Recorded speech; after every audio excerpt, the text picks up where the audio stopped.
Cheesemonger podcast, where we go behind the scenes in the cheese world to chat with the people making, selling, or distributing your favorite specialty food products. I'm your host, Janae Muha, certified cheese professional, longtime cheesemonger, and producer advocate. To say that women have changed the landscape of American artisan cheese is an understatement. Without the back-to-lander ladies of the 70s, goat cheese may not have taken hold as strongly, and the term chev might not have ended up a household word. While Mary Casella didn't focus entirely on U.S. producers in her research topic for the Daphne Zepos Research Award, she did dig deep into the history of women in cheese. Through that lens, she gave a presentation at the American Cheese Society Conference in Portland, Oregon, where she recounted the stories of 3 different women and how that history still plays out in their lives today. We chat about that research and where she sees it heading in the future.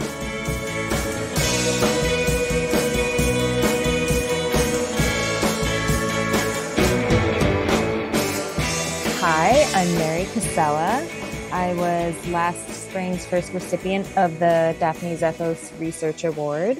I recently presented my past year of research at the past ACS, and I look forward to keep talking about women in dairy, and I think it's going to be lifelong work for me. So I found cheese really, I reached a point where I was like, oh, I want to work in food. And I didn't know in what capacity I had done social media. And I was like, oh, it's definitely not for me. And then it just so happened that I live near Campbell Cheese and Grocery, now just Campbell & Co., owned by Alana and Aaron Campbell. And they were looking for cheesemongers. And I said, I don't really know anything about cheese, but I'm happy to learn.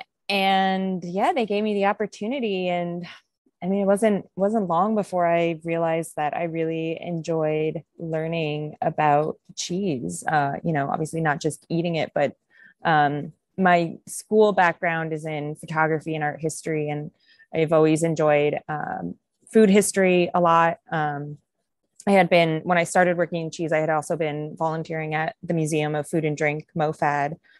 And I mean, I'm sure as many listeners know, cheese is just rich with history and culture. And I think that's what really hooked me. I stayed at Campbell's for all of my formative cheese years, and they gave me a lot of opportunities to learn and branch out. And now I've worked on, the retail side, the distribution side, affinage, working at Crown Finish until we closed this past May. And now I'm back at the retail side, leading the counter at a new project called the Tin Building at the Seaport in Manhattan, which I'm excited about. It's been a lot of work so far, but I have high hopes for it. Yeah, it's always fun setting up a new counter. Yeah. A lot of kinks to work out, but our selection is getting better. It's getting better. So I'm pretty excited to have the opportunity to shape that. Yeah. That's cool, because I don't really know a whole lot about your history. And I was fortunate one year when I visited New York to go with Jewel to a bunch of her different client, check-ins or whatever. Yeah. And I went to Campbell Cheese, and it was like one of those aha moments of like, oh my gosh, if I ever opened a shop, this is exactly what I would want. Yeah. It's still, whenever I tell people when they're going to New York, I'm like, you got to stop by Campbell. I love it. Yeah. I had just a great experience there. I not only met actually some of my closest friends now, but it really just it was the right environment to foster the ability to learn and grow. And so many of my quiet mornings there, just setting up the case, I was like, oh, this is what I love. And I love talking to people about cheese. And that's kind of I needed a little break from retail, and I am back in retail now. And it's definitely larger scale, and I'm still excited about it. But also if I were to ever have a shop of my own, it's definitely going to be on that more intimate scale, like Campbell's, where I got my start. Yeah. It just feels very rooted in the community. It's totally right there on the corner, and just the selection. I was just really from the cheese section, but also just the grab and go stuff. I was like, this is like so New York that there's just little tubs of stuff that's just enough for like one or two people and just people picking up quick stuff. But it didn't seem like, a deli section at like a grocery store or something. It just felt very intimate. Yeah. Yeah, totally. And yeah, I mean, having regulars and people I actually get to like know their name and what they like is kind of my favorite part about cheese mongering. Yeah. Yeah. So since I sadly missed your presentation at ACS, can you give us a brief synopsis of like what you were researching and kind of what moved you to dig deeper into this topic? Yeah. So my session title was called Women in Dairy, the History and Legacy of Women in Dairy. Sorry. Wow. Forgetting my own session title name. It was, oh my gosh, Dairy Made, the History and Legacy of Women in Dairy. And yeah, so my proposal that I received the grant from the DZTE was on the history of women in dairy. And so, big picture, grand scheme, I see this, everything from cheesemakers, farmers to like scientists and shop owners. But given time and scale, my presentation at ACS really focused on the stories of 3 women I got to actually meet and talk to and learn about their experience, and then kind of wove in a bit more history revolving around the work women have done in dairy, because it is something that pretty much stems from, the beginning of humans starting to work with ruminants and make cheese. And the other driving force behind my talk was just how women's work often goes underappreciated and unnoticed. And a big tie to that is kind of this idea that women's work in the home is not really work. And especially when we're talking about early cheesemaking and early dairy farming, a lot of that work, cheesemaking, was done right alongside raising the family and doing other work in the home. And so, I think that's just one aspect that like especially hit hard with me, this like unnoticed aspect of women in this industry. And of course, there are plenty of women whose names like, we all know and have really just like raised the bar for us all. But I really wanted to highlight lesser known individuals who had equally interesting stories to share. And so my ACS presentation, I spoke about Nancy Richards, who is in the Finger Lakes region. And I actually met her when I was in college, long before I knew that I would work in cheese. And then this woman called Donna Rosa, who I met at a recent trip to Oaxaca. And oh my God, I feel like I have brain fog today. Oh my happens. God, why nonchalant cheese? Why can I not think of her name? She's so fantastic. I had such a great time. Oh my gosh, this is really driving me crazy. I can't believe I'm blanking on her name. I'm so embarrassed. It happens to me literally constantly. So I totally and I found her because she lives and makes cheese very near where I grew up. And when I was a kid, I was surrounded by dairy farms, but didn't know anything about cheese making. So yeah, I just wanted to focus on their stories, and they so graciously gave me their time to talk about what they do and how they found this path. And I have this voice and I have this platform that I hope to continue doing that with this work. And, when I first set out in my research, I presented the board with this, really long outline of all the topics that I wanted to hit. And I think it might've been David who was one of the first to give the advice that I may want to pare this down given the time limit that I had of, a year goes by really quickly. So I still have a lot that I am interested in learning about. There's still so many more women who I want to speak to. Just a couple of the facets that I didn't get to talk about in this presentation is just like from kind of my background of like history and like the representation of women in dairy and like in literature, in art, in advertisement. And, there's just, and it seems like a never ending, path to talking about women in this work, which keeps me excited.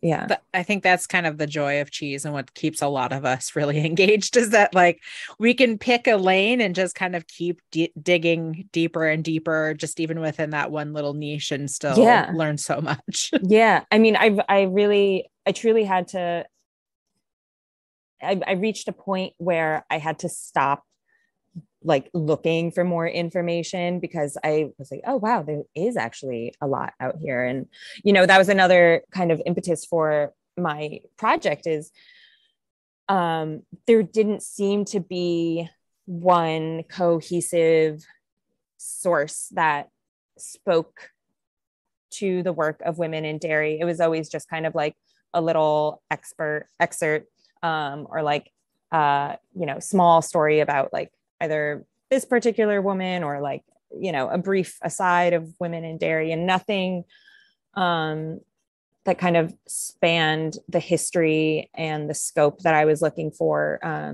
Because another aspect of this work that I want to do is like go outside the realms of America and the greater European cheese producing countries. And, because funny enough, my interest in photography, I feel like I follow photographers and then I see them photographing in these other parts of the world. And there's women, making,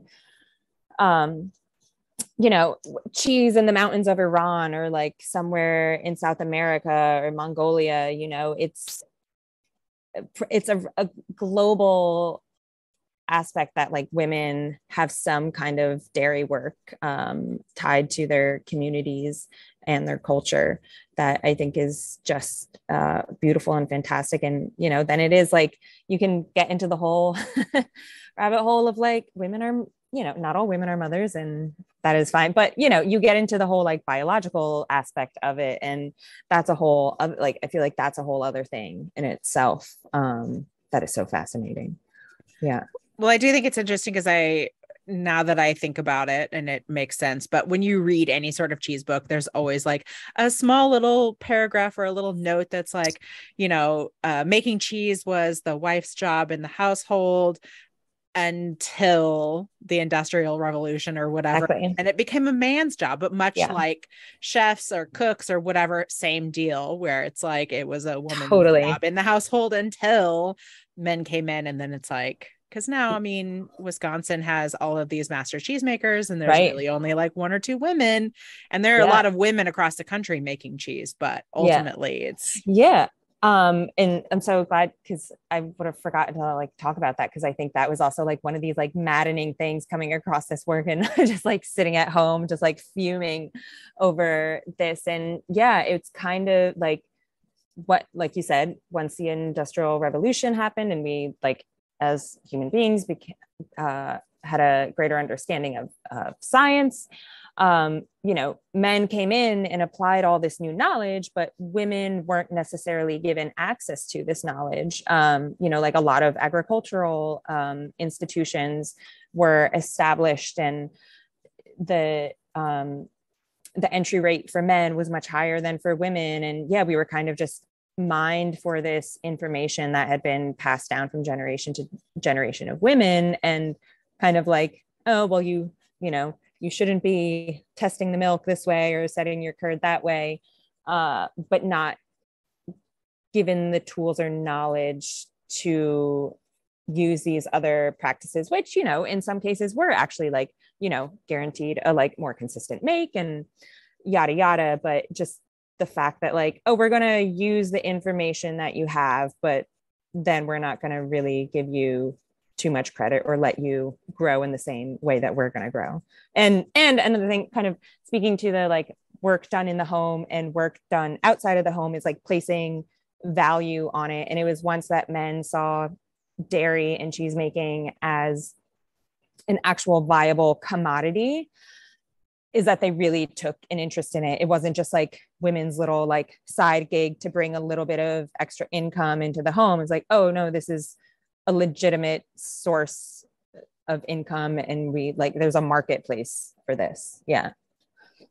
I could see that being incredibly infuriating to read through. And it's, you know, the history of our country too, just to take information from people and put it in other people's hands, but not actually let them have any of the new information. So yeah, that's a whole other, that's a whole other rabbit hole there too. Totally. Yeah.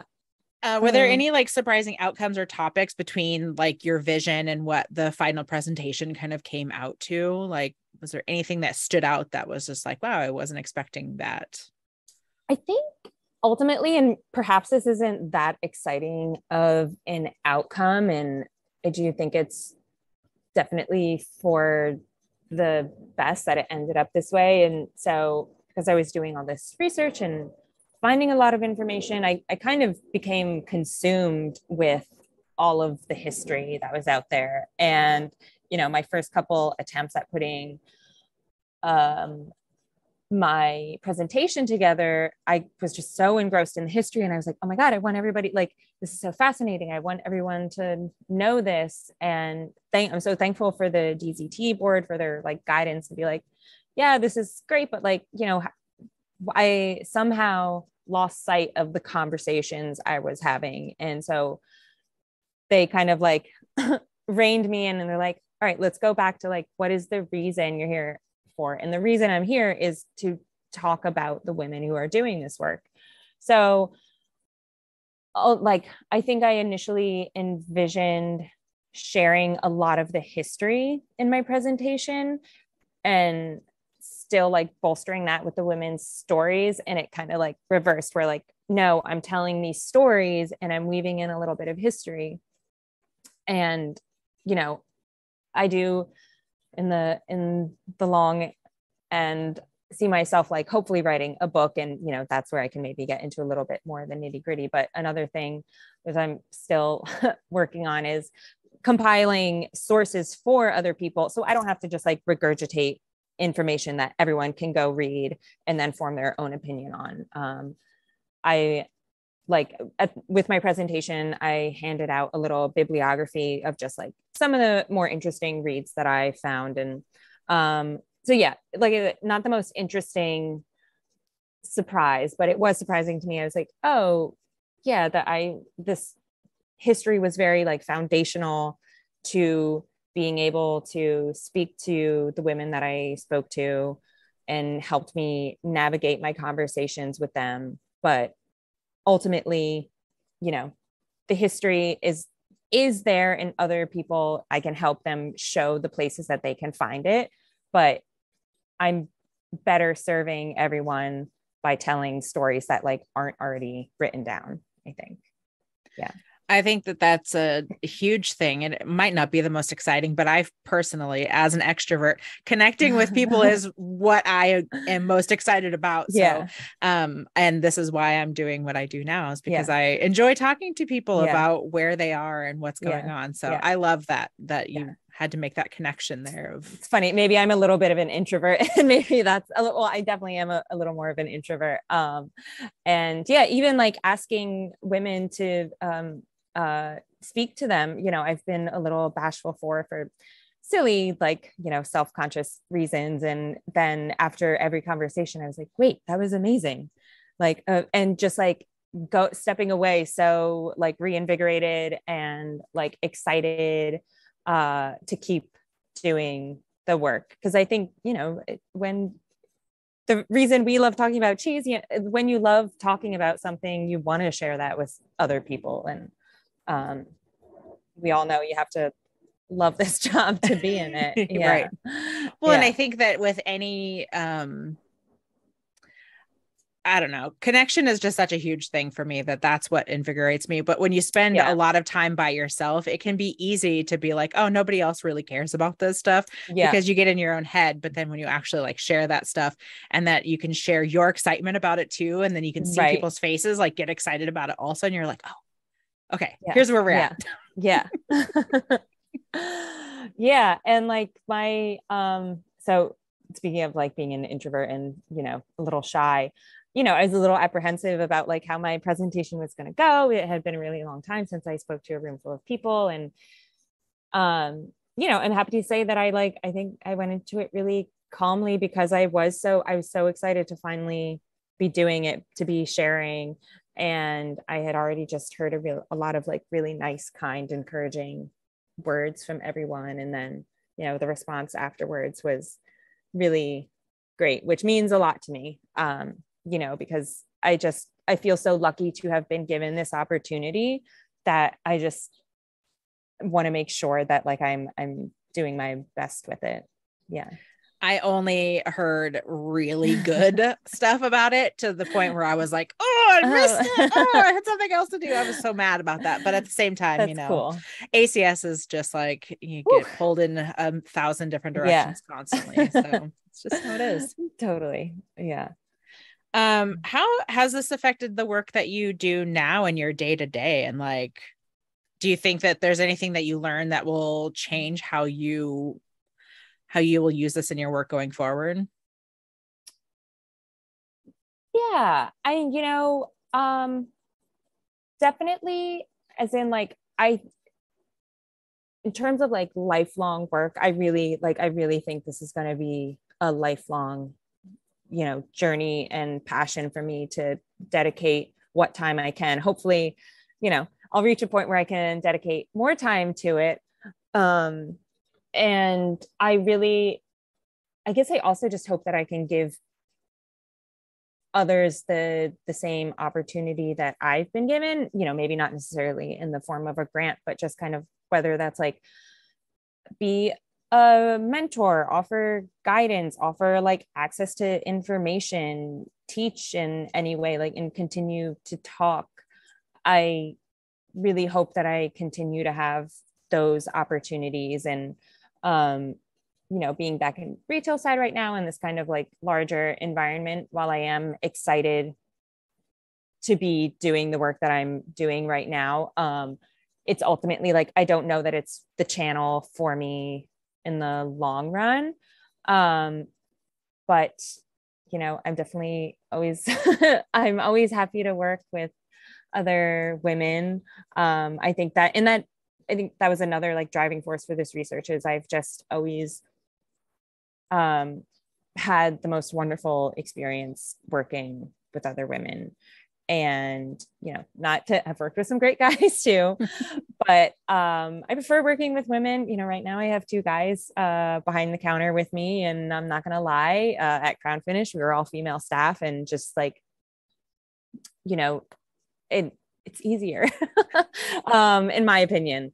But, you know, I'm not so bold to make some kind of like generalized sweeping statement. But that's, yeah, I kind of just hope to be able to continue doing my own personal work within this research of women in dairy, and then sharing that in whatever way that I can with others, you know, again, like also not just women, everyone. I want to teach everyone about all of this. Yeah. I mean, I think it's very important for men to know about the Totally. history of women in dairy also. Yeah. Yeah. One of the, I was very lucky to go to Bra this past fall for Slow Food Cheese. And I went very on a quick decision. I had never been to Bra before, and I had always wanted to go. And then someone actually DM'd me on Instagram, and she was like, oh, I don't know if you know this, but there is going to be a panel of women cheesemakers there. And I was like, well, I have to, oh my God, like I have to go. And yeah, it was definitely a good decision. It was a very rushed decision. And I'm so happy that I went. And that was a really eye-opening experience for me, because I think, you know, sometimes I can get a little like caught up in just being like so happy and excited to see women being given like these opportunities. And there were definitely more women at that talk than there were men.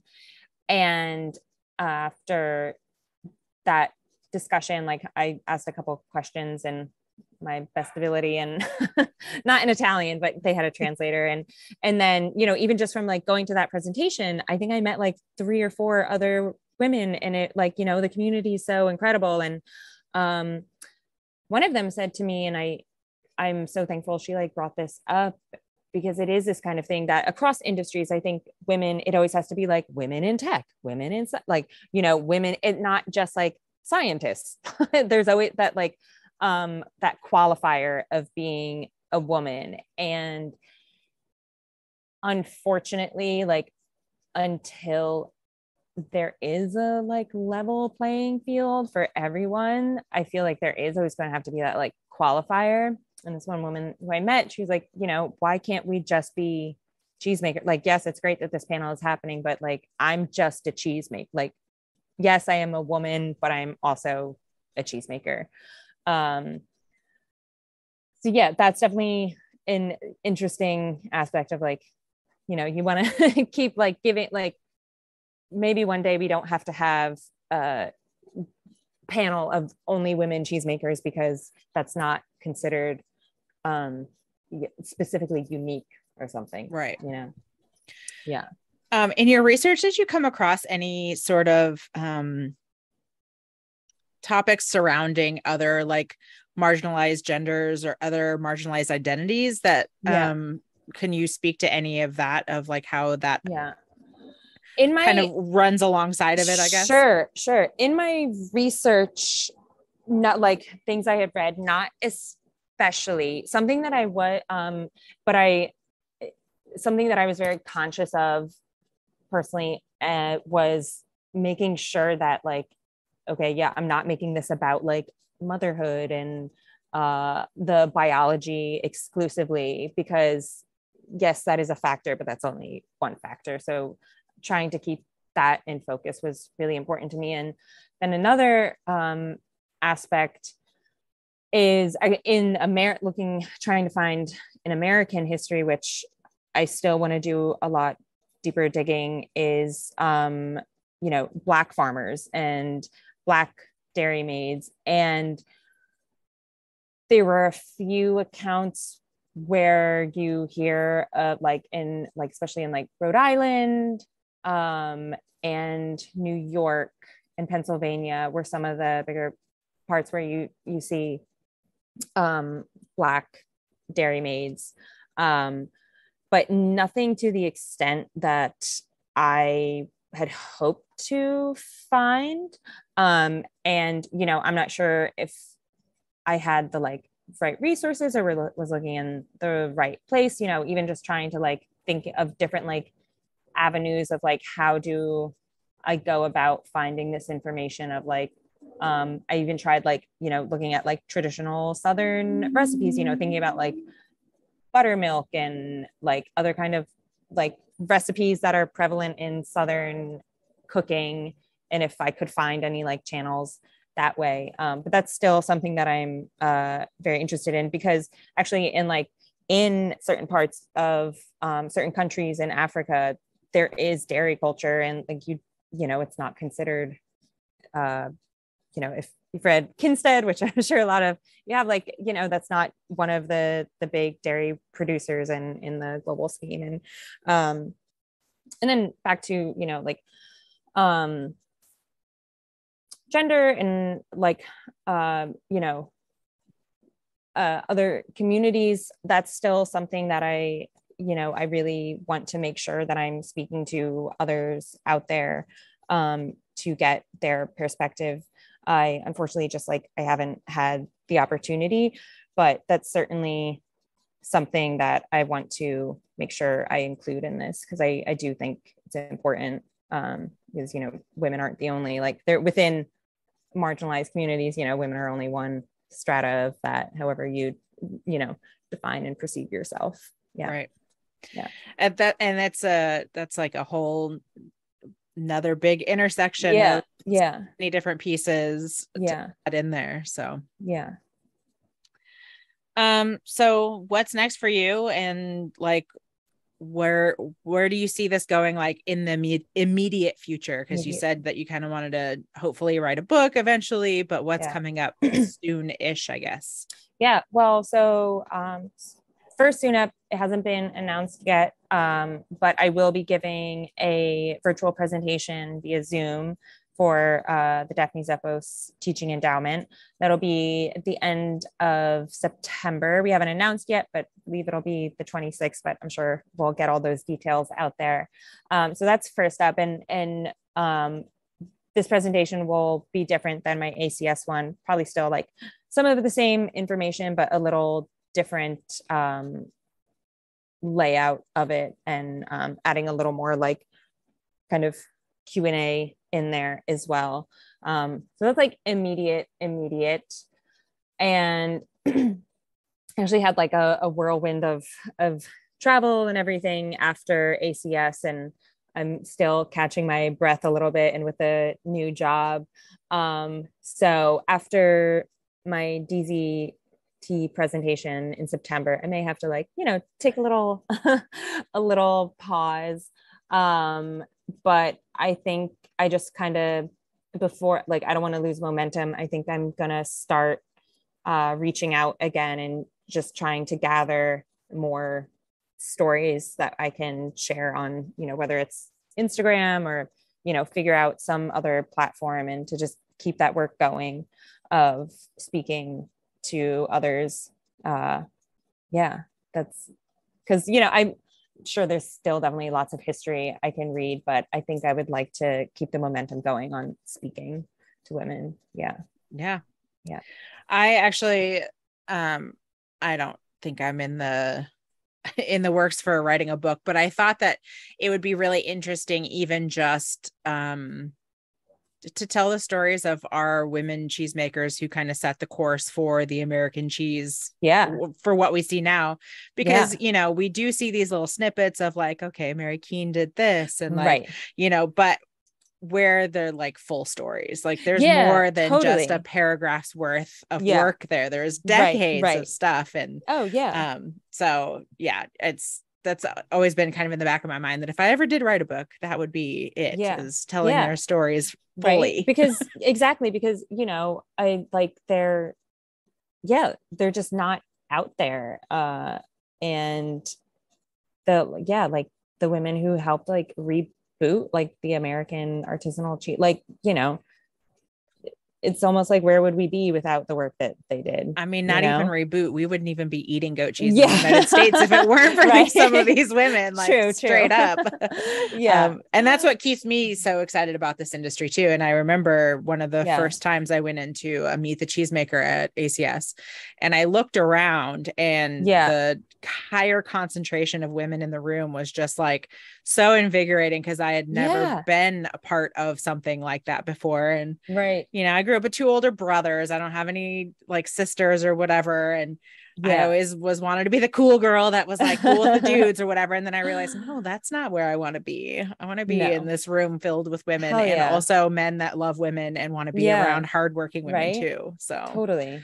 I like, and that was, again, I heard it from men as well, but like that has just been so encouraging, just like hearing from others, like how, like, just like hearing how excited people were about my presentation. And like, when I do share certain things, like just the feedback is incredible. And I feel like it's like paying that forward when I think of the women who like inspired me and gave me opportunities. Like, I just want to keep that going, because it can seem a little like, not phony, but like maybe a little like cheesy, but like sometimes I just like, I could just gush about all of the women in this community so much that like, nothing makes me happier, truly. Okay,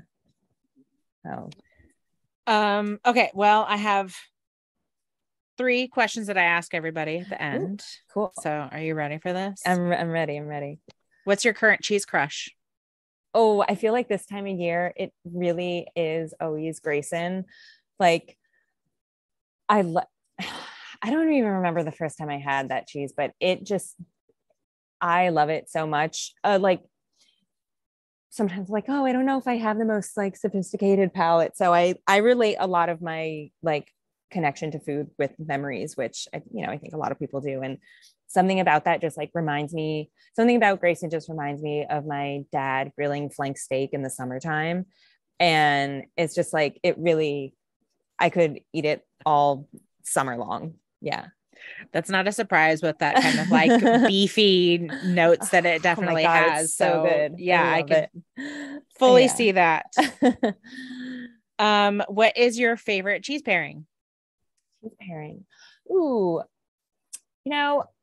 I am just always down for any kind of young pecorino and a stone fruit. I just like, for me, it's like the perfect breakfast, the perfect snack. You throw in a little more and it's like the perfect lunch or dinner. Yeah, that's my jam. Yeah. I'm just a sucker for sheep milk across the board. Oh yeah. I mean, it's my ride or die is sheep's milk. And then last one, what is your top food memory? Like, it doesn't necessarily have to be like a specific dish, but just like, a time that you were around food with people or. Yeah. Let's see. Gosh, I feel like I have so many.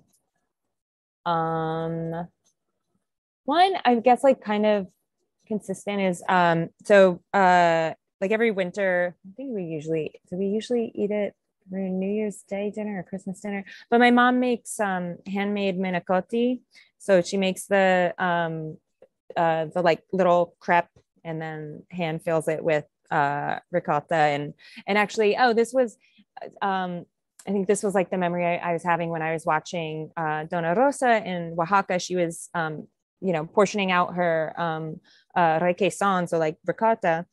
And the way she was like scraping the bowl reminded me of my mom getting all the like last bits of ricotta to fill the manicotti shells. And I just always love watching my mom make them. And I think that's like, I love watching women in the kitchen. And I think that's another thing that like ties in to all this. Yeah. Just like always seeing my mom in the kitchen is really special to me. Yeah.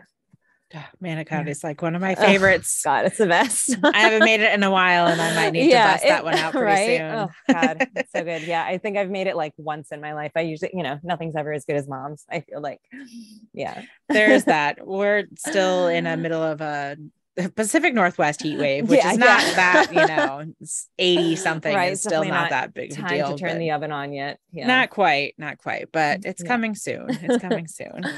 Totally. Yeah. Well, thank you so much for joining me. And I'm really excited to great to get to actually see the presentation or a version of it. Yes. Cool. Thanks for having me chat with you. This is exciting.